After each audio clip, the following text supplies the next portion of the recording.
కొన్ని వందల మంది ఈ జబ్బుకి గురి అవుతున్నారు. ఒక ఒక తత్వవేత్త ఏమన్నాడంటే, నేను చెప్పబోయే జబ్బు గురించి, ఒక 100 మందితో మాట్లాడితే అందుట్లో 70 మందికి ఆ జబ్బు ఉంటుందని అన్నాడు. ఎక్కడైనా సరే దునియా మొత్తం. బహుశా ఇక్కడ కూర్చున్నటువంటి మీలో చాలా మందికి ఆ జబ్బు ఉండొచ్చు. ఈ జబ్బు ఎవరికైనా రావచ్చు. చదువుకున్న వాళ్ళకి రావచ్చు, చదువు లేని వాళ్ళకి రావచ్చు, చిన్నపిల్లలకు రావచ్చు, పెద్దవాళ్ళకి రావచ్చు, పైసలు ఉన్న వాళ్ళకి రావచ్చు, పైసలు లేని వాళ్ళకి రావచ్చు, భక్తి పరులకు రావచ్చు, రోడ్డు మీద తిరిగేవాడికి రావచ్చు, ఎవరికైనా రావచ్చు. ఈ జబ్బుని తెలుగులో నిరాశ అంటారు, ఇంగ్లీష్లో డిప్రెషన్ అంటారు. చాలా మందికి ఉంటుంది డిప్రెషన్. బెంగళూరు పట్టణంలో 2019లో 11,900 మంది 11,900 మంది ఒక్క 2019లో చచ్చిపోయారు. ఒక్క సంవత్సరం అంతమంది. అంటే ఆలోచించుకోండి ఎంతమంది చచ్చిపోతున్నారు రోజు.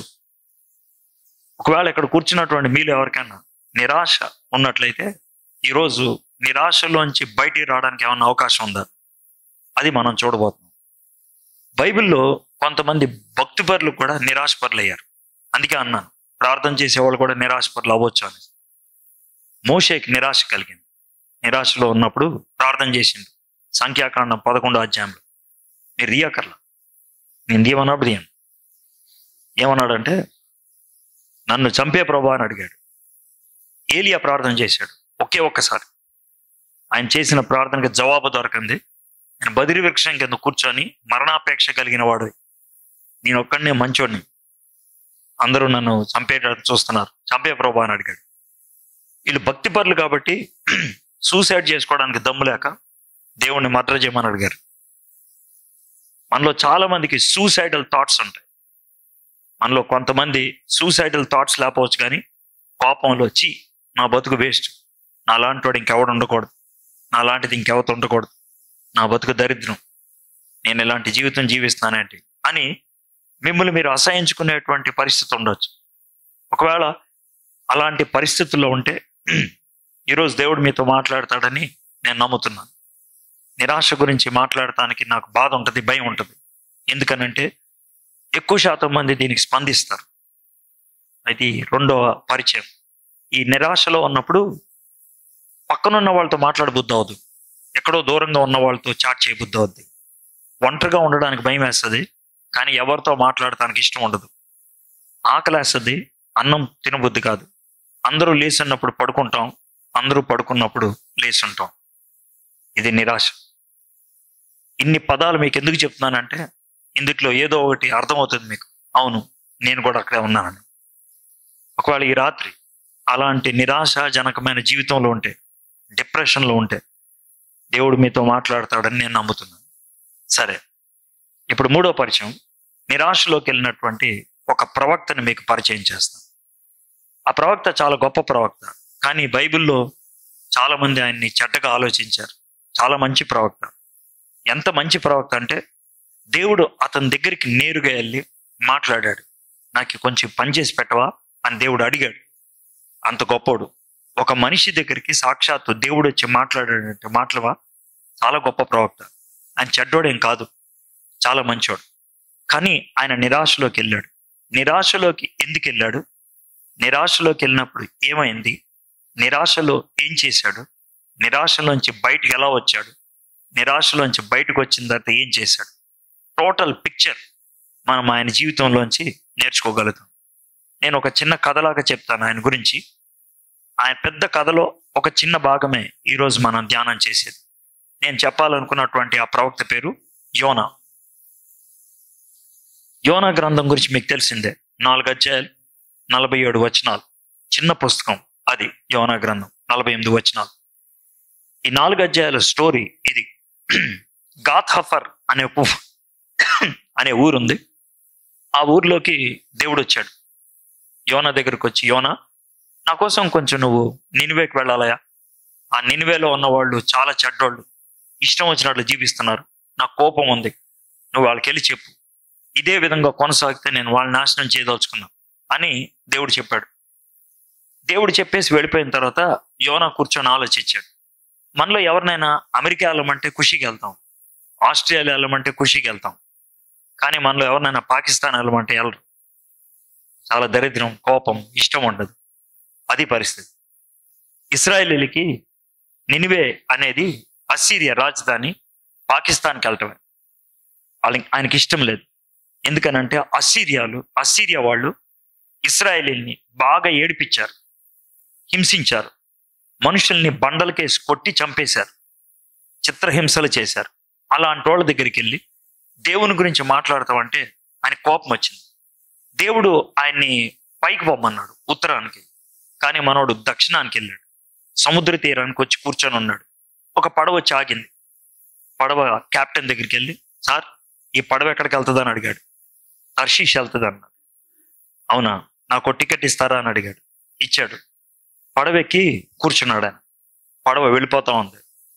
బహుశా ఒకవేళ మొబైల్ ఉంటే యోనా దగ్గర తీసి చూస్తూ ఉండేవాడేమో, సిగ్నల్స్ ఉన్నాయా లేవా, సిగ్నల్స్ ఉన్నాయా అని. కొంచెం దూరం వెళ్ళిన తర్వాత సిగ్నల్స్ ఆగిపోతాయి. సిగ్నల్స్ ఆగిపోయిన తర్వాత ఫోన్ బంద్ చేసి మనోడు పడుకొని నిద్రపోయాడు. సిగ్నల్స్ అంటే ఏంటో మీకు తర్వాత చెప్తాను, వినండి.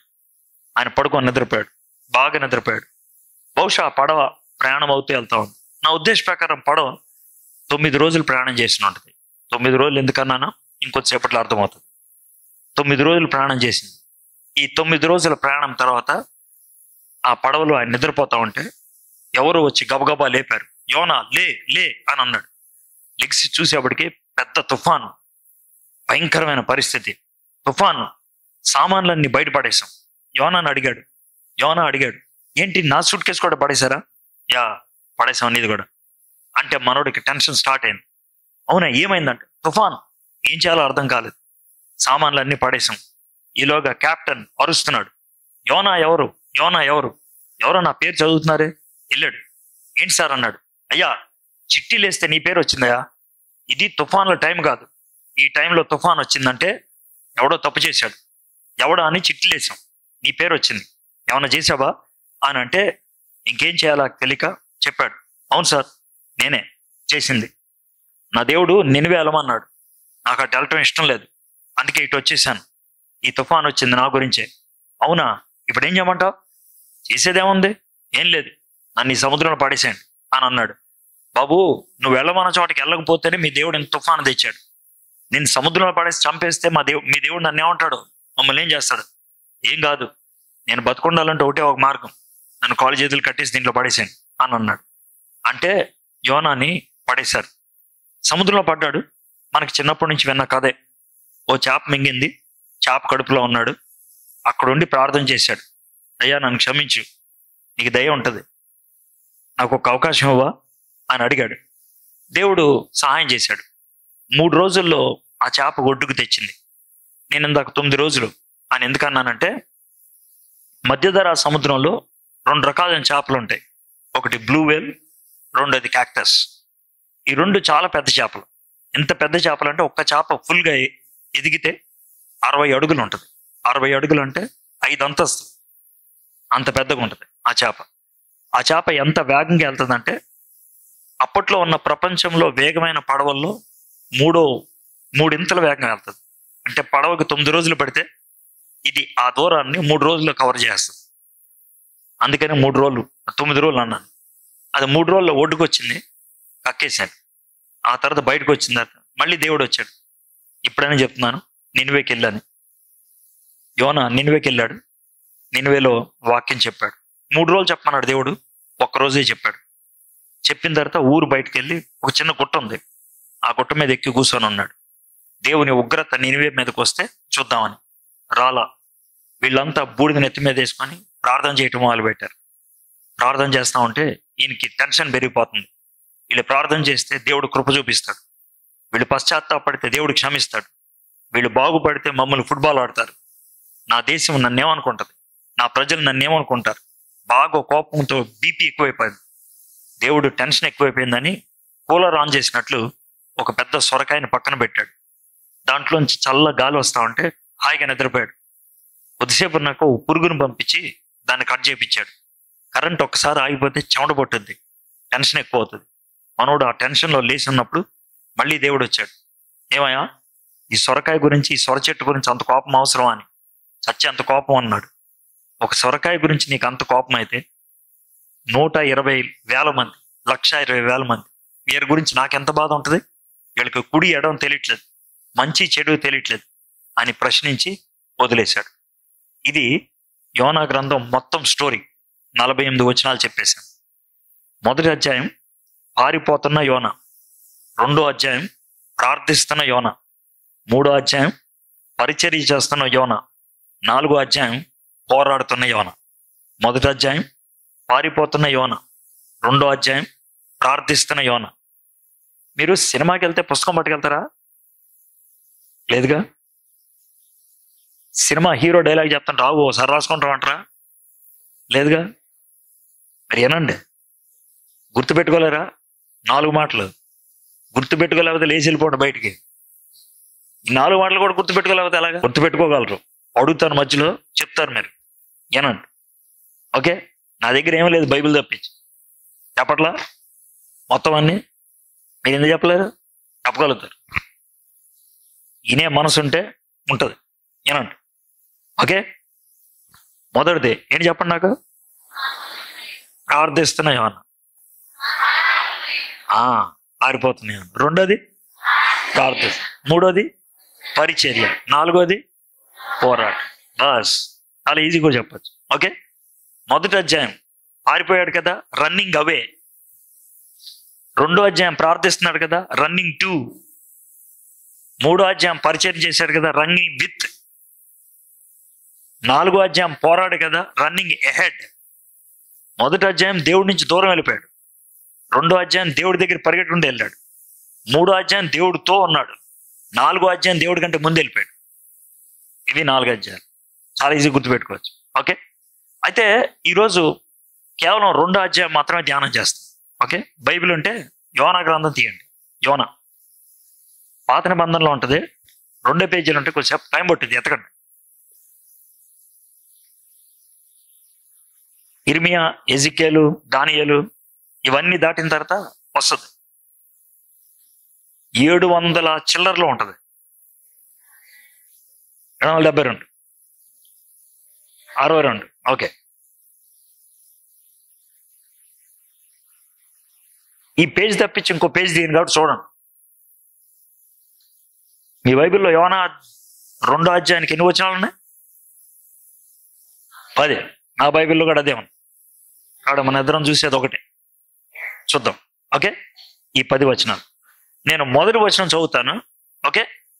మొదటి అధ్యాయం 17వ వచనం, 2వ అధ్యాయం మొదటి వచనం చదివి మిమ్మల్ని ఓ ప్రశ్న అడుగుతాను. ప్రతి ఒక్కళ్ళు జవాబు చెప్పాలి. మీలో ఎక్కువ శాతం మంది జవాబులు చెప్పకపోతే, ఏదో జవాబు చెప్పాలి. చెప్పకపోతే మైకి పెట్టేసి వెళ్ళిపోతాను నేను. మీరు చెప్పాలి జవాబు. అర్థమైందా? జవాబు ఖచ్చితంగా చెప్పాలి. ఏదో జవాబు చెప్పాలి. అవునని కానీ కాదని కానీ ఏదో జవాబు చెప్పాలి. ఏ జవాబు చెప్పకపోతే మీ గర్వం ఎక్కువ అని అర్థం, నాకు వినటానికి ఇష్టం లేదని అర్థం. అప్పుడు నేను చెప్పను. అర్థమైందా? ప్రతి ఒక్కరిని చేతులు ఎత్తమంటానా, ఏదో దానికి చెయ్యెత్తాలి. 2 ఆప్షన్స్ ఉంటాయి. అంత కఠినమైన ప్రశ్న కాదు, చాలా సింపుల్. ఓకే. 17వ వచనం చదువుతా, 1వ వచనం చదువుతా, ఏనండి జాగ్రత్తగా. 17వ వచనం. గొప్ప మత్స్యము ఒకటి యోనాను మృంగవలనని యెహోవా నియమించి ఉండగా యోనా 3 దినములు ఆ మత్స్యపు యొక్క కడుపులో నుండిన. ఇది 17వ వచనం. ఇప్పుడు 2వ అధ్యాయం 1వ వచనం. ఆ మత్స్యపు కడుపులో నుండి యోనా యెహోవాను ఇలాగూ ప్రార్థించింది. విన్నారు కదా? విన్నారు కదా? ఇప్పుడు నా ప్రశ్న, యోనాని పడవ మీద ఉన్న వాళ్ళు సముద్రంలో పడేశారు. ఓకే. నా ప్రశ్న, యోనాని సముద్రంలో పడేస్తే యోనా పడింది సముద్రంలోనా చేప కడుపులోనా?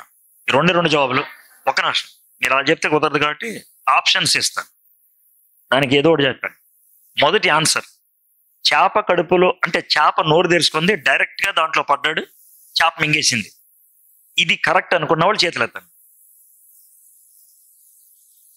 ఇప్పుడు నేను లెక్కేస్తాను చేతులు. మొదటి దానికి ఎత్తకపోతే 2వ దానికి ఎత్తాలి. నేను కొన్ని ఫేసులు కూడా చూస్తాను. దేనికి ఎత్తలేదు అనుకో, ఎరగ బాధేస్తాను నేను. నేను చాలా మూర్ఖుడిని, ఎందుకంటే చాలా సీరియస్ తీసుకుంటాను. నేను వచ్చి కొడతాను, నేను ఏదో దాన్ని చెయ్యెత్తాలి. మొదటి ఆప్షన్ ఏంటంటే పడేస్తే చేప ఒకటి రెడీగా ఉంది, అది మింగేసింది. ఎందుకంటే దేవుడు చేప రెడీగా పెట్టాడు. అది భావం. గబుక్కని మింగేసింది. ఇది రైట్ అన్నవాళ్ళు చేతులు ఎత్తండి. ఓకే, ఇది మొదటిది. వెరీ గుడ్, దింపేశాడు. రెండోది, లేదు సార్ మనోడు సముద్రంలో పడ్డాడు, ఆ తర్వాత ఎప్పుడు చేప వచ్చింది, అప్పుడు చేప మింగింది, ఇది రైట్ అన్నవాళ్ళు చేతులు ఎత్తండి. మీరేం వాదించక్కర్లా, మీరు ఆన్సర్ మీద వాళ్ళ ఆన్సర్. ఓకే, ఇది బాగానే ఉంది. చాలా మట్టుకు ఎత్తారు. ఒకళ్ళిద్దరు క్రాకళ్ళు ఉంటారు అనుకోండి, దాన్ని మనం ఏం చేయలేం, ఎంత చెప్పినా ఎంత రాదు. సరే, మొదట కొంతమంది మీరు ఏమని చెప్పారంటే చేప అక్కడ రెడీగా ఉంది, అది మనోడు పడిన తర్వాత వచ్చి మింగేసింది, చేప కడుపులో ఉన్నాడని. ఇది మీరు అనుకునేది. ఇప్పుడు మనం చదివితే యోనా అసలు ఎక్కడ పడ్డాడో తెలుస్తుంది. 2వ అధ్యాయం 1వ వచనం. ఆ మత్స్యపు కడుపులో నుండి యోనా యెహోవాను ఇలాగు ప్రార్థించెను, నేను ఉపద్రవములో ఉండి యెహోవాకు మనవి చేయగా ఆయన నాకు ప్రత్యుత్తరం ఇచ్చెను. పాతాళ గర్భములో నుండి నేను కేకలు వేయగా నీవు నా ప్రార్థన అంగీకరించున్నావు. నీవు నన్ను అగాధమైన సముద్ర గర్భములో పడవేసి ఉన్నావు. ప్రవాహములు నన్ను చుట్టుకొని ఉన్నవి, నీ తరంగములను నీ కురులను నన్ను కప్పయి ఉన్నవి. నీ సన్నిధిలో నుండి నేను వెలివేయబడ్డాను, నీ పరిశుద్ధాలయం తట్టు మరలా చూచిదని అనుకుంటుని. ఇప్పుడు చెప్పండి, మనం ఎక్కడ పడ్డాడు? సముద్రంలోనే పడ్డాడు. చేప ఏమి లేదు రెడీగా, సముద్రంలోనే పడ్డాడు. అర్థమైంది కదా? ఆ సముద్రంలో పడిపోతే ఆయన అడుక్కి వెళ్ళిపోతున్నాడు సముద్రం అగాధంకి. సముద్రం అగాధంకి వెళ్తున్నప్పుడు అప్పుడు భయం వేసి అరవటం మొదలు పెట్టాడు. అప్పుడు భయం వేసి నేను ఉపద్రవములో ఉండి యెహోవాకి మనవి చేయగా ఆయన నాకు ప్రత్యుత్తరం ఇచ్చాను. ఈ సముద్రంలో మునిగిపోవటాన్నే, ఇక నేను చచ్చిపోతానేమో అని అనుకోవటాన్ని నేను నిరాశ అంటాను. యోనా నిరాశలోకి వెళ్ళిపోయాడు, చచ్చిపోయే పరిస్థితికి వెళ్ళిపోయాడు. నేను ఇంకా ప్రాణం పోయింది అని అనుకుంటున్నాను అన్నాడు. ఆశను వదిలేసుకున్నాడు. నిరాశ అంటే ఆశను వదిలేసుకోవటం. నిరాశ అంటే బ్రతుకుతామనే గ్యారంటీ లేకుండా అయిపోవటం. ఆ పరిస్థితిలోకి వచ్చాడు. యోనా నిరాశలోకి ఎందుకు వెళ్ళాడు అది మనం తెలుసుకుంటే, ఇక్కడ కూర్చున్నటువంటి మీలో ఎవరైనా నిరాశలో ఉన్నట్లయితే ఎందుకున్నారో అర్థమైపోద్ది. యోనా నిరాశలోకి ఎందుకు వెళ్ళాడంటే, మొదటిది 2వ వచనం, నేను ఉపద్రవంలో ఉండి యెహోవాకి మనవి చేయగా ఆయన నాకు ప్రత్యుత్తరం ఇచ్చాను. ఓకే, 3వ వచనం, నీవు నన్ను అగాధమైన సముద్ర గర్భములో పడవేసి ఉన్నావు. యోనా దేవుణ్ణి మర్చిపోయాడు. దేవుడికి ప్రార్థన చేయటం మానేశాడు. దేవుడి నుంచి దూరం అయిపోయాడు. దేవుడి నుంచి దూరం అయినప్పుడు నిరాశకు దారితీస్తుంది. 7వ వచనం చదువుతున్నాను. కోపములో నుండి నా ప్రాణము నాలో మూర్ఛలుగా నేను యెహోవాను జ్ఞాపకము చేసుకుంటుని. ఆ పదం విన్నారు కదా 7వ వచనంలో, జ్ఞాపకం. అప్పుడు దాకా యోనా ఏం చేశాడు? మర్చిపోయాడు. యోనా ప్రవక్తే, దేవుని బిడ్డే, దేవుని చేత ప్రత్యేకించబడిన వాడే. దేవుడు ఆయన ఒక ప్రత్యేకమైన ప్రాజెక్ట్లో పంపించాడు. అయినప్పుడు కూడా దేవుణ్ణి మర్చిపోయాడు. తిరిగి జ్ఞాపకం చేసుకుంటున్నాడు. ఇక్కడ కూర్చున్నటువంటి మీలో ఎవరైనా నిరాశలో ఉన్నట్లయితే మొదటి విషయం గుర్తుపెట్టుకోండి, you might have forgotten God. నువ్వు దేవుణ్ణి మర్చిపోయాము. సార్ నాకు దేవుడు తెలుసు అండి. నీకు తెలుసు, నేను కాదనట్లేదు. యోనా ప్రవక్త, దేవుడు గురించి తెలీదు అంటానికి ఏమి లేదు. ఆయనకి దేవుని వాక్యాలు కూడా బాగా తెలుసు.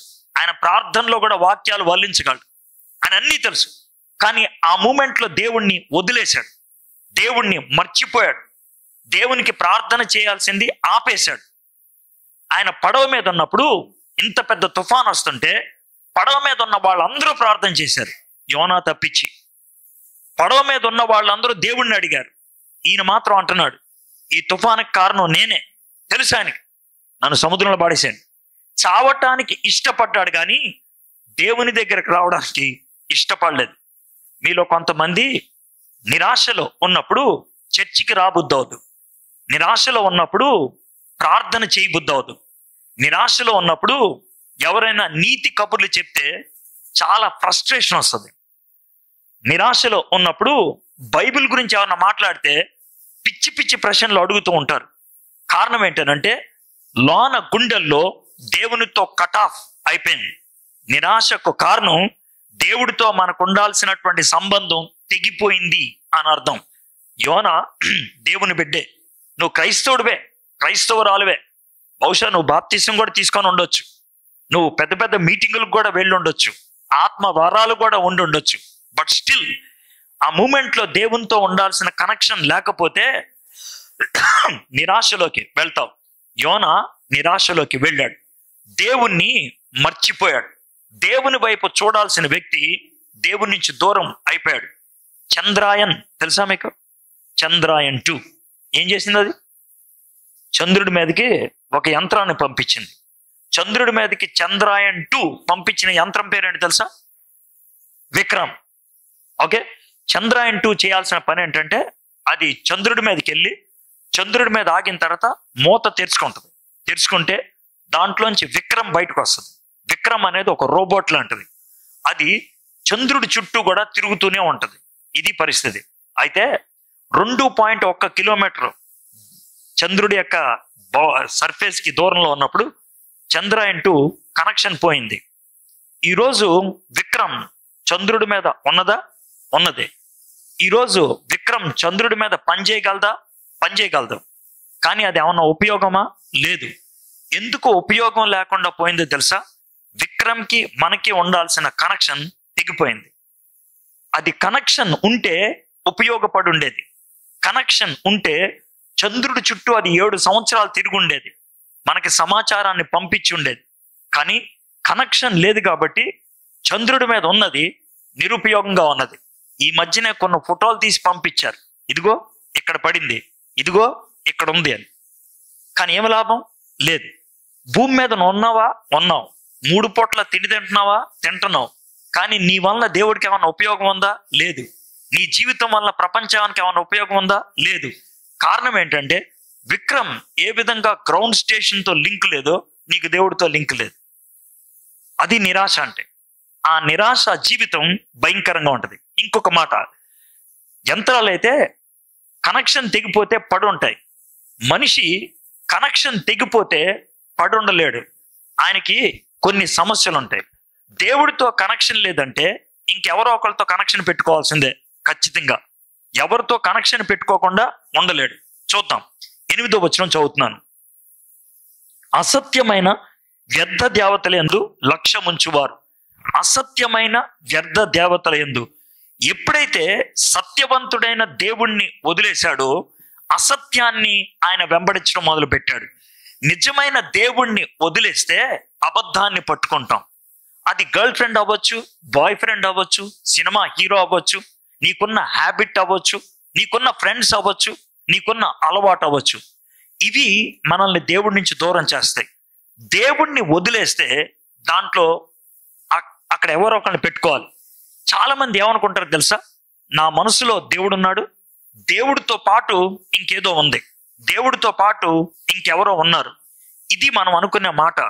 మనసు ఎలాంటిదంటే బైబిల్లో వర్ణించారు మనసుని ఎలా ఉంటుందని. మనసు అనేది యుద్ధానికి వెళ్ళేటప్పుడు కత్తిని పట్టుకెళ్తారే, కత్తి, స్వర్డ్ అంటారు. దాన్ని ఎక్కడ పెట్టుకుంటారు తెలుసా? ఒక వరలో పెడతారు, రైట్? అయితే ఈ వరలో ఎన్ని కత్తులు పడతాయి? ఒకటే. రెండోది పట్టుద్దా? పట్టదు. ఒకటే పడుతుంది. అయితే ఆధునిక భాషలో చెప్పాలంటే గన్ను పట్టుకొని వెళ్తాడు పోలీస్ ఆఫీసర్, ఒక గన్నే పడుతుంది, దాంట్లో 2 గన్లు పట్టం. అర్థమైందా? మన మనసు అలాంటిది. దాంట్లో ఎవరో ఒకళ్ళే ఉంటారు, 2 ఉండలేరు. నీ మనసులో దేవుడు లేకపోతే, నీ మనసులో దేవునికి ప్రాధాన్య స్థానం ఇవ్వకపోతే నీ జీవితం డిప్రెషన్లోనే ఉంటుంది, నీ జీవితం నిరాశలోనే ఉంటుంది. యోనా నిరాశలో ఉన్నాడు. ఎందుకు అని అంటే దేవుడి నుంచి కట్ ఆఫ్ అయిపోయాడు. అయితే నిరాశలో ఉన్నప్పుడు దేవుడు ఏం చేశాడు? దేవుడు యోనాని సముద్రంలో పడనిచ్చాడు. యోనా సముద్రంలో మునిగిపోయేటట్లు చేశాడు. ఆ సముద్రంలో మునిగిపోవటం ఎక్కడ దాకా మునిగాడంటే, ఇక నేను చచ్చిపోతాను అనుకునే పరిస్థితి వచ్చింది. నేను ఇంకా బయటికి రాలేను అనే పరిస్థితి వచ్చింది. అబద్ధాలు నమ్ముతున్నాడు ఈడు, ఇక చచ్చే పరిస్థితి వచ్చింది రాని అని అనుకున్నప్పుడు అప్పుడు గట్టిగా అరిశాడు, దేవా అని అరిశాడు. ఎప్పుడైతే యోనా దేవా అని అరిశాడో దేవుడు అప్పుడు వెంటనే చేపను పంపించాడు. అప్పుడు దాకా పంపించలేదు. నిరాశలో ఉన్న వ్యక్తి తానంతట తాను అరిచేదాకా దేవుడు వేచి ఉంటాడు. గుర్తుపెట్టుకోండి, దేవుడు మనిషిని నీ ఇష్టం లేకుండా రక్షించడు. దేవుడు నిన్ను నీ ఇష్టం లేకుండా రక్షించడు. బైబిల్లో ఉన్నటువంటి పదం ఏంటంటే, ఇదిగో హృదయం అనే ద్వారం దగ్గర నిలబడి తలుపు తట్టుచు ఉన్నా, ఎవరైనా నా స్వరం విని తలుపు తీస్తే నేను లోనకు వస్తా. ఇది అక్కడ ఉన్నటువంటి మాట. కాబట్టి నీ ఇష్టం లేకుండా దేవుడు నిన్ను బాగు చేయడు.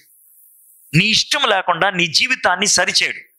ఈ వాక్యాన్ని ఆధారం చేసుకొని 1888లో హాల్మన్ హంట్ అనేటువంటి ఒక చిత్రకారుడు ఒక అద్భుతమైనటువంటి బొమ్మను గీశాడు. ఆ బొమ్మ ఏంటంటే ఒక గుమ్మం. ఆ గుమ్మానికి ఏ గొళ్ళు ఉండదు. దాన్ని గుమ్మం అనే మాట మనం ఎందుకంటాం అంటే, కింద ఆయన రాసిన మాటను బట్టి, behold I stand at the door, లేకపోతే దాన్ని డోర్ అనుకోరు. ఇప్పుడు ఈ డోర్ ఉంది అనుకోండి, దీనికి పైన కింద గొళ్ళెం ఉంటుంది. ఆయన గీసిన దానికి ఎక్కడ గొళ్ళెం లేదు. అది మొదటిది. రెండోది ఏంటంటే, బయట తుప్పలు, రాళ్ళు, చెత్త చెదారం అంతా ఉంది. అది రోడ్ లాగా లేదు. దాని బయట నుంచొని ఒక ఆయన ఇలా కొడుతున్నట్లు, చేతిలో లైట్ పెట్టుకున్నట్లు ఉన్నదనమాట. ఆయన అడిగారు, ఇది గుమ్మం అంటే ఎవడు నమ్ముతాడా, దీనికి గొళ్ళెం లేదు అని అంటే, ఆయన అన్నమాట, ఇంటి గుమ్మానికి గొళ్ళెం బయట ఉంటది, హృదయం అనే గుమ్మానికి గొళ్ళెం లోన ఉంటది. ఏదైనా నీలోకి రావాలంటే నువ్వు తీస్తే కానీ రాదు. చాలా మంది పిచ్చి పాటలు పడతా ఉంటారు, నాకు తెలియకుండా ప్రేమలో పడ్డానని. అది జరగదు. తెలియకుండా ప్రేమలో పడవు. తెలియకుండా నీ హృదయంలోకి ఏది రాదు. తెలియకుండా నీ నోట్లోకి ఏది వెళ్ళదు. తెలియకుండా నీ చెవులో ఏది పడదు. బయట నుంచి ఏది లోనకి వెళ్ళాలన్నా నీ అనుమతి అడుగుద్ది. నీ అనుమతి లేకుండా లోనకి వెళ్ళదు. నీకు ఇష్టం లేకపోతే కళ్ళు మూసుకోవచ్చు, నీకు ఇష్టం లేకపోతే చెవులు మూసుకోవచ్చు. మీలో కొంతమంది మీటింగ్లో కూర్చుంటారు, వాక్యం వినరు. కొన్నిసార్లు మీకు కూడా జరగకుండా ఉంటుంది కదా. నీకు ఇష్టం లేదు కాబట్టి. నీకు సౌండ్ వినబడతలేదా? వినబడుతుంది, కానీ మాటలు లోనకి వెళ్తున్నాయా? వెళ్ళవు. నీకు ఇష్టం లేకుండా మాటలే వెళ్ళవు, వినబడే మాటలే వెళ్ళవు. అలాంటప్పుడు నీకు ఇష్టం లేకుండా దేవుడు లోనకి ఎలా వస్తాడు? రాడు. నువ్వు గొళ్ళును తీస్తేనే వస్తాడు. అందుకనే గొళ్ళెం లోన్ ఉంటుంది. ఇది మొదటిది. మరి బయట చెత్త చెదారం రాళ్ళు ఇవన్నీ ఎందుకున్నాయి అని అంటే, చాలా కాలంగా ఆయన నుంచుండిపోయాడు అక్కడే. ఆయన కొడుతూ ఉన్నాడు.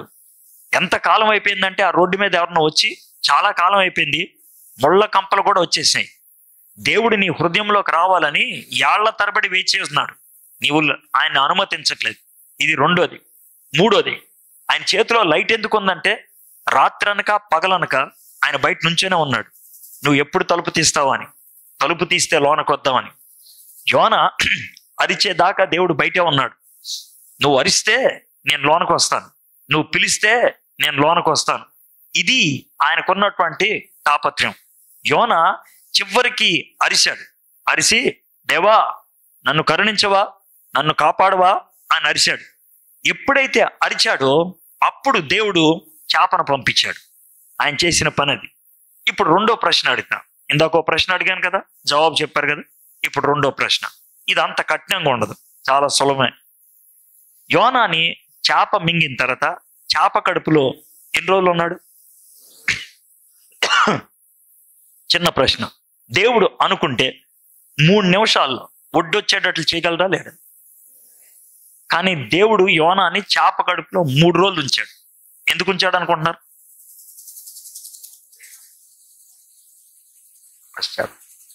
ఎందుకు ఉంచాడు అనుకుంటారు? ప్రార్థన చేయాలని, బుద్ధి రావాలని, లేఖనాలు నెరవేరాలని.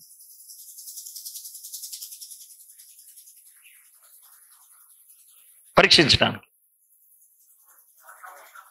తను తప్పుందని తెలుసుకోవడానికి.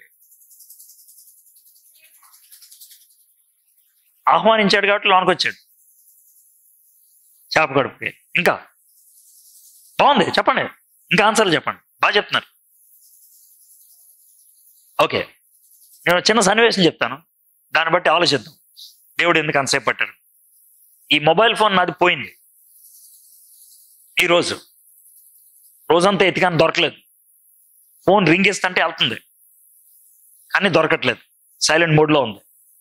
ఈరోజు పోయింది, రేపు దొరకలా, రింగ్ ఇస్తే ఇంక వెళ్ళట్లేదు, అర్థమైపోయింది, బ్యాటరీ అయిపోయింది. ఓకే, మూడో రోజు ఓ చిన్న కుర్రోడికి దొరికింది. అన్నా ఫోన్ దొరికిందన్నా అన్నాడు. వచ్చింది ఫోన్, నా చేతికి వచ్చింది. నా చేతిలో ఫోన్ ఉంది. నేను ఫోన్ వాడాలంటే ఏం చేయాలి? ఎంత తక్కువని చెప్పారో ఫోన్ గురించి. కాబట్టి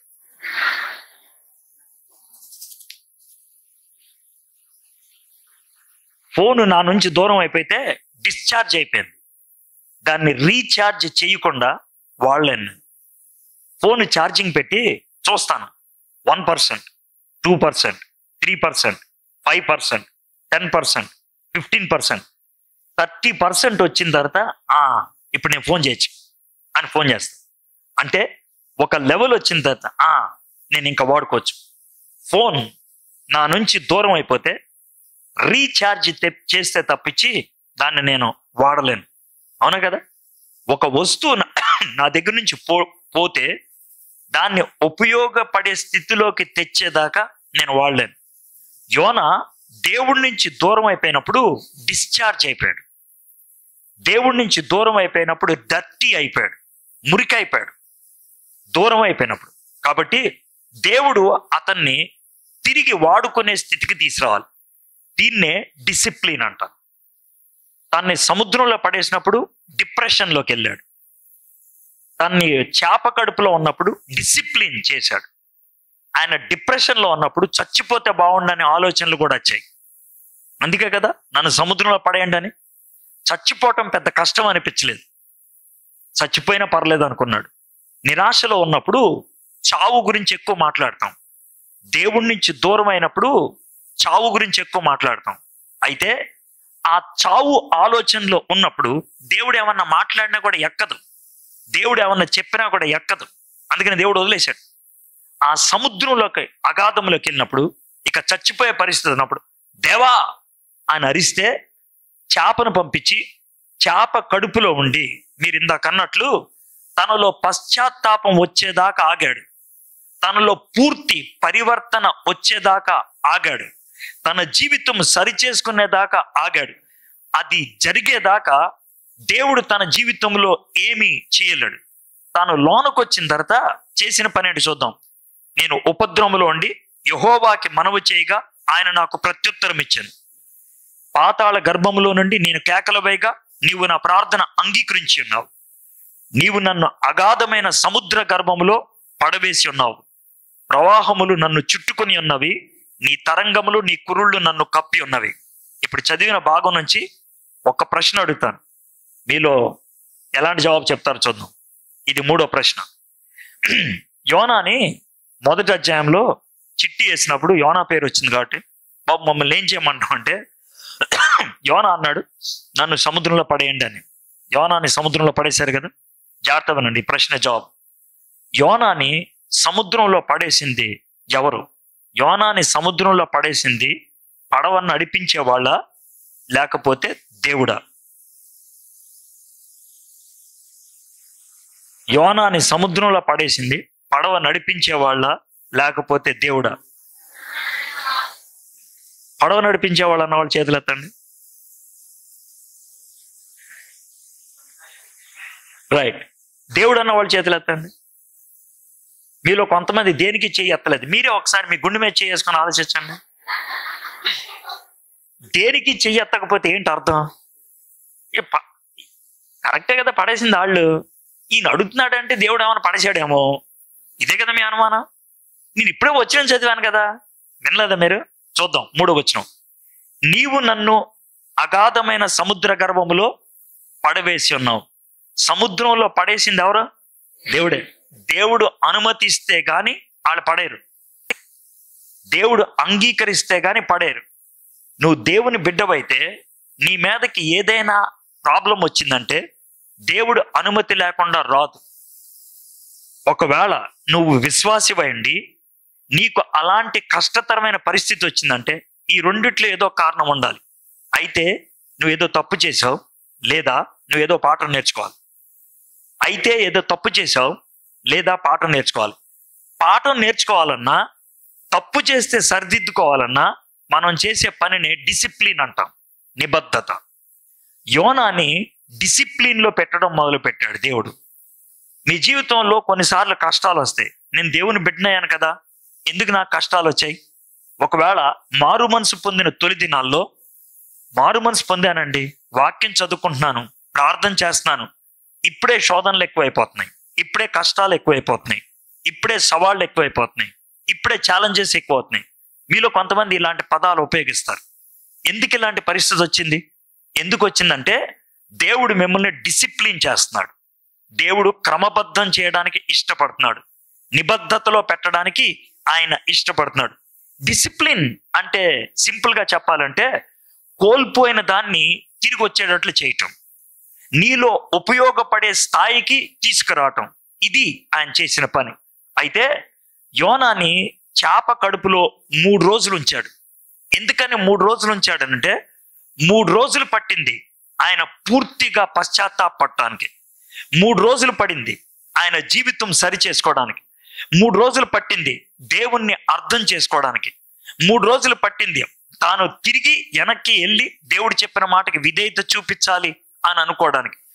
డిసిప్లిన్ అనేది ఎప్పుడు దాకా ఉంటుందంటే నీ జీవితం దేవుడు అనుకున్న స్థాయికి వచ్చేదాకా. అప్పుడు దాకా డిసిప్లిన్ ఉంటుంది. అప్పుడు దాకా దేవుడు చేస్తానే ఉంటాడు. అయితే ఒక చిన్న మాట, దేవుడు యోనాని సముద్రంలో పడేశాడు కదా, ఇప్పుడు అర్థమైంది కదా. కోపంతో పడేశాడు అనుకుంటున్నారు మీరు? మరి దేంతో పడేశారు? బాగుపడాలని. అవునా? మన జీవితంలో ఉన్న కష్టాలు మనల్ని బాగు చేయడానిక, బాధ పెట్టడానిక? నిజంగా మీరు అలాగే ఆలోచిస్తున్నారా? ఒకవేళ ఆలోచించకపోతే ఇప్పుడైనా ఆలోచించండి. మా అమ్మకి జబ్బు ఎందుకు వచ్చింది? మా నాన్న ఎందుకు చచ్చిపోయాడు? నాకెందుకు ఇంకా ఉద్యోగం రావట్లేదు? నా కష్టాలు ఎందుకు ఎక్కువ అవుతున్నాయి? ఒకవేళ ఇలాంటి ప్రశ్నలు ఉన్నట్లయితే ఈ రెండిట్లో ఏదో ఒకటి ఆలోచించండి. నువ్వు సరి చేసుకోవాల్సింది ఏమన్నా ఉందా, లేకపోతే నేర్చుకోవాల్సింది ఏదైనా ఉందా? సరి చేసుకోవాల్సింది ఏమన్నా ఉందా, నేర్చుకోవాల్సింది ఏమన్నా ఉందా? యోనా సరి చేసుకోవాల్సింది ఉంది, రెండోది నేర్చుకోవాల్సింది ఉంది. ఆ డిసిప్లిన్ అయ్యేదాకా దేవుడు ఆగాడు.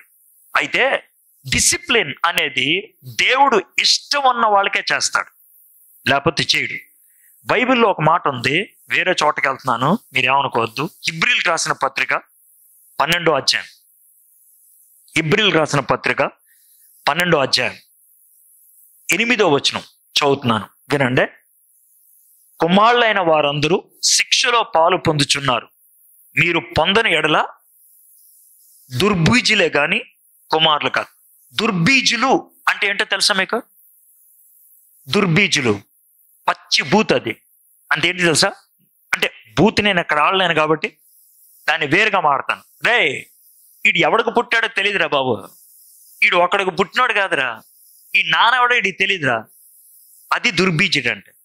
వీడి బీజం ఏంటో వీడికి తెలియదు, వీళ్ళ నాన్న ఏంటో వీడికి తెలియదు. ఒకవేళ క్రమశిక్షణలో లేకపోతే వాళ్ళని దుర్బీజులు అని అన్నారు. కొన్ని ఇంగ్లీష్ బైబిల్లో దీంట్లో ఇక్కడ ఒక మాట ఉపయోగించారు, బాస్టర్డ్స్ అనే మాట ఉపయోగించారు. బాస్టర్డ్స్ అంత దరిద్రమైన పదం ఉపయోగించాడు. ఒకవేళ క్రమశిక్షణలో ఉండడానికి నీకు ఇష్టం లేదనంటే దేవుడు నిన్ను ఆ విధంగా పిలవాల్సి వస్తుంది. నువ్వు నా కొడుకు కాదు, నువ్వు నా కొడుకు పోతే ఎవడికి పుట్టావు? నువ్వు నా కూతురు కాదు, నా కూతురు కాకపోతే నువ్వు ఎవతకు పుట్టావు? ఇది దేవుడు అడిగేటువంటి ప్రశ్న. ఎంత దుర్మార్గం ఆలోచించండి. అయితే దేవుడు మనల్ని క్రమశిక్షణలో పెట్టినప్పుడు మనుషులు ఎన్ని రకాలుగా రియాక్ట్ అవుతారో చూద్దాం. మనం అన్ని రకాలు మనం చేయగలుగుతున్నావో లేదండి. 10వ వచనం, వారు కొన్ని దినములు మట్టుకు తమకిష్టము వచ్చినట్లు మనల్ని శిక్షించిన మనము తన పరిశుద్ధిలో పాలు పొందవలని మన మేలు కొరకే ఆయన శిక్షించున్నాడు. ఆయన మన మేలు కోసం శిక్షిస్తా ఉన్నాడు. అయితే ఈ విధంగా మేలు కోసం శిక్షిస్తున్నప్పుడు కొంతమంది, 5వ వచనంలో ఉంటది, కొంతమంది డినై చేస్తారంట, మాకొద్దు అంటారు. కొంతమంది విసుక్కుంటారంట, చిరాకు పడతారంట. దేవుడేమన్నాడు తెలుసా? విసుక్కోవద్దు. దేవుడేమన్నాడు తెలుసా? వద్దనొద్దు. కానీ మీరేం చేయాలి? స్వీకరించాలి. ఎవరైతే డిసిప్లిన్, క్రమశిక్షణ స్వీకరిస్తారో దేవుని చేత సరిచేయబడతారు, దేవుడు వాడుకోవడానికి ఇష్టపడుతున్నాడు. ఇలాంటి రిట్రీట్లకి పిలిచి చాలా మంది మీతో మాట్లాడుతూ ఉన్నారు, ఒకళ్ళ తర్వాత ఒకళ్ళు. ఎందుకు మాట్లాడుతున్నారు? మీ జీవితాన్ని సరిచేయాలని. మొదటిది డిప్రెషన్. దేవుడు సముద్రంలో వదిలేశాడు. బుద్ధి వచ్చినప్పుడు దేవుడు డిసిప్లిన్లో పెట్టాడు. ఇది రెండోది. ఇక మూడోది, ఈ విధంగా ఆయన్ని డిసిప్లిన్ చేసిన తర్వాత ఎప్పుడు దేవుడు ఆ చేపలోంచి బయట పెట్టడానికి ఇష్టపడ్డాడు? వెన్, ఏ పరిస్థితులు? ఎప్పుడు? తనకి పూర్తిగా బుద్ధి వచ్చినప్పుడు. అప్పుడు ఆయన చేపలోంచి బయట పెడదాం అనుకున్నాడు. చూద్దాం 9వ వచనం. కృతజ్ఞతాస్తుతులు చెల్లించి నేను నీకు బలులను అర్పింతును, నేను మ్రొక్కుకొనిన మొక్కుబళ్లను చెల్లింపక మానను, యెహోవా యొద్దనే రక్షణ దొరుకునని ప్రార్థించను. ఎప్పుడైతే ఈ ప్రార్థన చేశాడో అప్పుడు దేవుడు చేపను పంపిద్దామని ఇష్టపడ్డాడు. ఈ ప్రార్థనలో ఏమేమి ఉన్నాయో చూద్దాం. కృతజ్ఞతాస్తుతులు చెల్లించి నేను నీకు బలులు అర్పింతును. ఎక్కడున్నప్పుడు? చేప కడుపులో ఉన్నప్పుడు అంటున్నాడు, నేను కృతజ్ఞతలు చెల్లిస్తా, బలులు అర్పిస్తా. ఈ పని పడవ మీద చేసినట్లయితే ఎంత బాగుండేది. ఈ పని అక్కడ చేసినట్లయితే. అక్కడ చేయలేదు ప్రార్థన, ఇక్కడ చేయించాడు ప్రార్థన. మనం చెయ్యాల్సిన టైంలో చెయ్యకపోతే అతి క్లిష్టమైన పరిస్థితుల్లో బలవంతంగా చేయాల్సి వస్తుంది. బలులు అర్పిస్తాను అని అన్నాడు. పైన ఉన్న వాళ్ళు బలులు అర్పించేశారు. వాళ్ళు దేవుణ్ణి నమ్మిన వాళ్ళు కాదు. వాళ్ళు చేసిన పని కూడా వీళ్ళు చేయలేదు. మన చుట్టూ ఉన్నటువంటి నాస్తికులు, మన చుట్టూ ఉన్నటువంటి ఇతర మతాలకు చెందిన వాళ్ళు, వాళ్ళ భక్తితో పోల్చుకుంటే మన భక్తి ఎందుకు వస్తుంది అని అనిపిస్తుంది. మనం ఉండాల్సిన భక్తి లేదు. ఎందుకంటే దేవునితో మనం కట్ ఆఫ్ అయిపోయాం. అయితే ఈ మూడో స్థాయినే నేనేమంటానంటే డెడికేషన్, నిర్ధారణ. తన్ను తాను అప్పగించుకున్నాడు. ప్రభువా, నువ్వు చెప్పింది నేను చేస్తాను. ఆయన ఉపయోగించిన మాట, నీకు బలులు అర్పించును, నేను మొక్కుకొనిన మొక్కుబళ్లను చెల్లింపక మానను. ప్రభువా, నీకు వాగ్దానం చేసింది నేను చేస్తాను, నువ్వు నన్ను అడిగింది నేను చేస్తాను. డెడికేషన్ అంటే అర్థమేంటి తెలుసా? దేవా, నువ్వేం చెప్పినా నేను చేస్తానని. నా జీవితంలో డెడికేషన్ అన్న మాటకి ఒక ఆయన ఇచ్చినటువంటి నిర్వచనం బాగా నచ్చింది. ఒకసారి ఒక క్యాంప్కి వెళ్ళాను. క్యాంప్కి వెళ్ళినప్పుడు అందులో పిసి వర్గీస్ అనేటువంటి ఆయన వాక్యం చెప్తూ, we need to dedicate ourselves, మనల్ని మనం దేవునికి అప్పగించుకోవాలి అని ఒక ప్రసంగం అంతా చేశాడు. అంతా అయిపోయిన తర్వాత ఆయన దగ్గరకు వచ్చి, సార్ మీరు డెడికేషన్ అని గంటసేపు ప్రసంగం చేశారు, నాకు అర్థమయ్యే మాటలు డెడికేషన్ అంటే ఏంటో చెప్పరా, నేను డెడికేట్ చేసుకున్నాను అని ఎలా అర్థం చేసుకోవాలి అని అంటే ఆయన ఒక మాట అన్నాడు.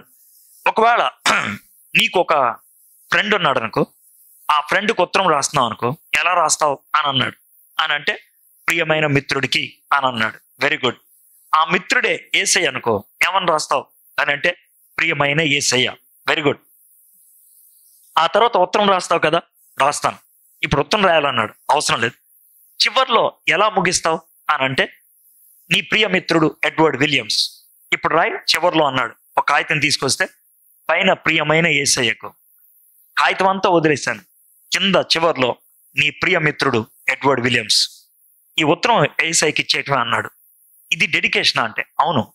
ఈ డెడికేషన్ అప్పుడు నువ్వేమని రాస్తున్నావు చెప్తా, మధ్యలో నువ్వు ఏమన్నా రాసుకో, దానికి నేను ఓకే. నన్ను చచ్చిపోమంటావా? ఓకే. నన్ను దేన్నైనా వదిలేయమంటావా? ఓకే. దేన్నైనా పట్టుకోమంటావా? ఓకే. దేని నుంచైనా దూరం వెళ్ళిపోమంటావా? ఓకే. ఎక్కడికైనా వెళ్ళమంటావా? ఓకే. నువ్వు ఏది రాసినా నీ ప్రియ మిత్రుడు ఎడ్వర్డ్ ఓకే అన్నట్లే. అది డెడికేషన్ అంటే. ఈరోజు ఆ విధంగా డెడికేషన్ లెవెల్లోకి మీరు వచ్చారా? దేవా, మీరేం చెప్తే నేను అది చేస్తా, మీరు ఎక్కడికి వెళ్ళమంటే నేను అక్కడికి వెళ్తా, మీరు ఎలా ఉండమంటే నేను అలా ఉంటా. దేవుడు అలాంటి వాళ్ళని వాడుకోగలడు. అలాంటి వాళ్ళ ద్వారా గొప్ప కార్యాలు చేయగలుగుతాడు. దేవుడు పరిపూర్ణ సమర్పణ లేని వాళ్ళు ఉంటే, ఉన్నవాళ్ళు లేకపోతే ఆయన వాడుకోలేడు. He cannot. ఈరోజు మన నుంచి కోరుకునేది అదే, డెడికేషన్. మొదట డిప్రెషన్, నిరాశ. రెండోది డిసిప్లిన్, నిబద్ధత. మూడోది డెడికేషన్, నిర్ధారణ. దేవునికి పూర్తిగా తనను తాను అప్పగించుకోవటం. ఎప్పుడైతే డెడికేట్ చేసుకున్నాడో దేవుని వైపు తిరిగాడు, అంతకుముందు తిరగలేదు. ఎప్పుడైతే డెడికేట్ చేసుకున్నాడో దేవునితో మాట్లాడటం మొదలు పెట్టాడు, అంతకుముందు మాట్లాడలేదు. ఎప్పుడైతే డెడికేట్ చేసుకున్నాడో దేవునికి విధేయత చూపించడం ఇష్టపడ్డాడు, అంతకుముందు చూపించలేదు. ఈరోజు దేవుడు నీలో ఆ డెడికేషన్ కోరుకుంటున్నాడు. ఎప్పుడైతే ఆ విధంగా డెడికేట్ చేశాడో 10వ వచనం, అంతలో యెహోవా మత్స్యమునకు ఆజ్ఞయగా అది యోనాను నేల మీద కక్కివేసింది. ఇప్పుడు చివరి ప్రశ్న. ఈ ప్రశ్నకి మీరేం జవాబు చెప్తారో చూద్దాం. చాలా సులభతరమైన ప్రశ్న. యోనాని చేప నేల మీద కక్కేసింది. ఏ నేల మీద? నినివే. ఓకే, నినివే. ఏ నేల మీద? ఆరిన నేల. ఏ ఆరిన నేల? ఎక్కడ? సముద్ర పొడ్డు. ఏ ఊరు దగ్గర? ఏ ఊరు దగ్గర? నినివే. ఎంతమంది అనుకుంటున్నారు నినివే అని? చేతులు ఎత్తారు. రెండో దానికి ప్రశ్న అడిగినప్పుడు మిగిలిన వాళ్ళు చేతులు ఎత్తాలి, లేదంటే ఇప్పుడే ఎత్తేసేయండి.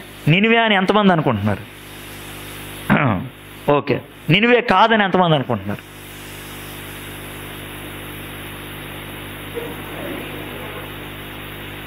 ఒకవేళ దేవుడు ఓ పెద్ద చేపను పంపించగా సముద్రంలో ఆ చేప కక్కగా అది వరంగల్ ఒడ్డున పడిందంటే మీరేమంటారు? ఒప్పుకుంటారా? ఎందుకని ఒప్పుకోరు? వరంగల్ దగ్గర సముద్రం లేదు, నినివే దగ్గర కూడా సముద్రం లేదు. నినివేకి సముద్రానికి 500 కిలోమీటర్లు.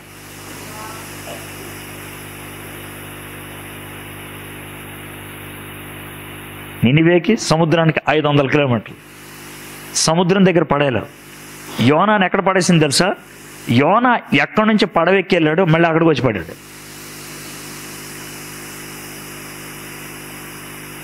దీనికి ఒక ఇంగ్లీష్ సామెత ఉంది. దీన్నే బ్యాక్ టు స్క్వేర్ వన్ అంటారు ఇంగ్లీష్లో. బ్యాక్ టు స్క్వేర్ వన్ అంటే ఏంటి చెప్తా. మీరు ఎప్పుడైనా వైకుంఠపాళి ఆడారా? వైకుంఠపాళి, స్నేక్స్ అండ్ ల్యాడర్స్ అంటారు, ఆడారా? Very good. దాంట్లో పైన లైన్ ఉంటుంది 91 నుంచి 100. అక్కడ 97 దగ్గర ఒక పాము ఉంటుంది. అది మింగితే ఎక్కడికి వస్తాం? ఒకటి దగ్గరకు వస్తాం. దాన్నే బ్యాక్ టు స్క్వేర్ వన్ అంటాం. అంటే ఇంకో 2 అడుగులు వెళ్తే ఎండ్ అనుకున్నప్పుడు అక్కడ మింగితే మళ్ళీ ఒకటికి వస్తాం. యోనా దేవుని సన్నిధిలోంచి వెళ్ళిపోయాను, ఇంకా చాలా దూరం వెళ్ళిపోయాను, ఇంకా దేవుడు నా జోలికి రాడు, నేను నినివేకి వెళ్ళక్కర్లేదు అనుకున్నప్పుడు అక్కడ పడితే చేప మింగితే మళ్ళీ మనోడు బయటపడింది ఎక్కడో తెలుసా? ఓ, మన ఎక్కడి నుంచి వెళ్ళింది. జాగ్రత్తగా. ఈ మాట మీకు ఎందుకు ఇంత నిదానంగా చెప్తున్నానంటే, దేవుడి నుంచి దూరం వెళ్తే దేవుడు అక్కడ దాకా వచ్చావు కదా, పర్లేదు ఈ పక్క వచ్చా అండాను, వెనక్కి తీసుకొచ్చి మళ్ళీ మొదలు పెట్టేస్తాడు. అర్థమైంది కదా మీకు? వెనక్కి తీసుకొచ్చి జీవితాన్ని సరిచేసి అప్పుడు వాడుకుంటాడు. మనం ఏమనుకుంటాం తెలుసా? పోనీలే దేవుడు మంచోడు, ఏదో మేకప్ చేస్తాడని. చేయడైనా అక్కడ తీసుకొచ్చి అక్కడ పడేశాడు యోనాని. పడేస్తే అప్పుడు యోనా బయటకు వచ్చిన తర్వాత దేవుడు మళ్ళీ కనబడి, యోనా ఇప్పుడు వెళ్తావా నినివేకి? దేవుడు నినివేకి ఆటోమేటిక్గా వెళ్ళమని చెప్పలా. నువ్వు వెళ్తావా, నీకు ఇష్టమా? ఒకవేళ వెళ్ళను అంటే మళ్ళీ ఇంకో చేపలో పడి ఉండేవాడు, లేకపోతే ఇంకో సముద్రంలో పడి ఉండేవాడు. యోనా ఒక్కసారి మాట వినలేదు. మనం గలీజ్గాడు చాలాసార్లు మాటను. యోనా ఒక్కసారే నష్టపోయాడు. నీ లైఫ్లో సేమ్ తప్పు ఎన్నిసార్లు చేసావు? సేమ్ నష్టాన్ని ఎన్నిసార్లు పొందావు? అందుకే యోనా మంచోడు అన్నావు. యోనా ఎప్పుడైతే తన్ను తాను దేవునికి అప్పగించుకున్నాడో 4వ స్థాయికి వచ్చాడు. దాన్నే డెలివరెన్స్ అంటారు. డెలివరెన్స్ అంటే అవిధేయత నుంచి విడుదల, దేవునికి వ్యతిరేకత నుంచి విడుదల. అది ఆయన పొందింది. డెలివరెన్స్ అయినప్పుడు దేవుడి వైపు తిరిగి, దేవా నన్నేం చేయమంటావు చెప్పు, దేవా నన్ను ఎట్టెళ్ళమంటావు చెప్పు, దేవా నేను నీకు అంకితం, దేవా నేను నీ వెంట ఉంటాను. డెలివరెన్స్ అంటే నీకు ఇష్టం వచ్చినట్లు వెళ్ళిపోవటం కాదు. డెలివరెన్స్ అంటే నిన్నెవరైతే విడుదల కలిగించారో వాడెంట వెళ్ళటం. ఓ చిన్న ప్రశ్న, కోడి పెట్టను కొన్నారు, మీరు ఏం కొన్నారు? మార్కెట్లో బతుకున్న కోడి పెట్ట ఇంటికి తీసుకొచ్చారు. ఓకే, రేపు దాన్ని కొయ్యాలి, ఈ రాత్రి కాదు. ఇప్పుడు ఏం చేయాలి? దాన్ని రేపు పొద్దున కొయ్యాలి. ఈ సాయంత్రం తెచ్చావు కోడిని, ఏం చేయాలి? కట్టేసి కప్పేయాలి. లేకపోతే ఏమొద్ది? వెళ్ళిపోద్ది. అది కోడి, అందుకే వెళ్ళిపోద్ది. ఒక కుక్క పిల్లను కొనుక్కొచ్చావు పెంచుకుందామని, ఏం చేయాలి? దాన్ని కట్టేయాలి, లేకపోతే ఏమొద్ది? అది కుక్క. మనిషిని కొనుక్కు తెచ్చుకున్నావు, అన్ని ఏం చేయాలి? చెప్పు నాకు, ఇప్పుడు చెప్పు. కోడిని కొనుక్కు తెచ్చుకున్నావు, కట్టేయాలి. కుక్కను కొనుక్కు తెచ్చుకున్నావు, కట్టేయాలి. మనిషిని కొనుక్కు తెచ్చుకున్నావు, అన్నేం చేయాలి? చెప్పు, నాకేం చేయాలి? దేవుడు చేసింది అదే. నిన్ను కొనుక్కొచ్చాడు పాపంలోంచి, నిన్ను కొనుక్కొచ్చాడు. కొనుక్కొచ్చి ఆయన నిన్ను కట్టేయడు, అక్కడ వదిలేస్తాడు నీ ఇష్టమని. ఆ పరిస్థితుల్లో నువ్వు చేయగలిగే పని ఏంటి తెలుసా? అయ్యా, నువ్వు కొనుక్కొచ్చావు కదా, నీ అంటే వస్తాను నేను. అయ్యా, నువ్వు కదా నాకు విడుదల ఇచ్చింది, నీ వెంట వస్తాను. ఇది డెలివరెన్స్ అంటే. దేవుడికి పరిపూర్ణంగా తన్ను తాను ఇచ్చుకోవటం అనేది విడుదల. నీ జీవితంలో అలాంటి విడుదల వచ్చిందా?